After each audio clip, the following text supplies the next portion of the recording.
মুসলিমের জন্য 2024 সাল ইতিহাসের পাতায় স্মরণীয় হয়ে থাকবে। এই বছর আমেরিকা, অস্ট্রেলিয়া ও দক্ষিণ আফ্রিকা সহ বিশ্বের 3টি প্রভাবশালী রাষ্ট্রের প্রধান খ্রিস্টান ধর্মযাজকরা ইসলাম ধর্ম গ্রহণ করেছে।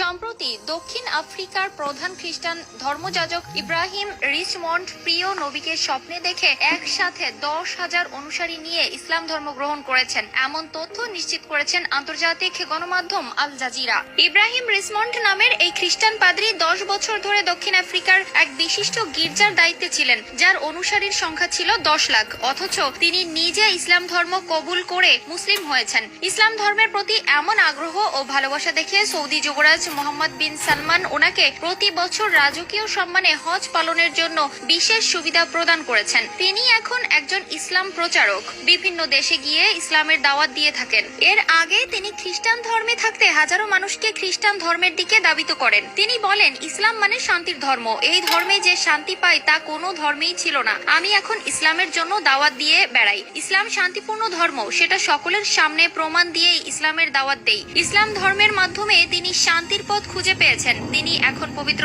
হজ পালন করছেন। এক সাক্ষাৎকারে তিনি বলেন, আমি ইসলামের সুশীতল ছায়ায় আশ্রয় নিতে পেরে নিজেকে ধন্য মনে করতেছি। আমাকে আমার পরিবার ত্যাগ করেছে, কিন্তু আমি ইসলামে যে শান্তি পাই তা পরিবারে ছিল না। আমি দীর্ঘদিন ধরে গবেষণা করায় আল্লাহ পাক আমাকে কবুল করেছেন। আল্লাহ আমাকে কবুল করেন, ইসলামের পথে আসার সুযোগ দিয়েছেন।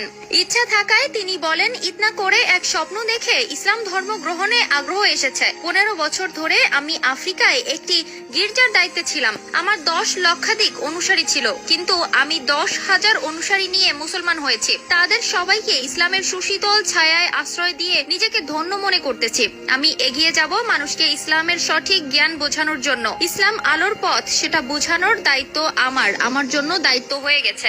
আমি অনেক দেরি করে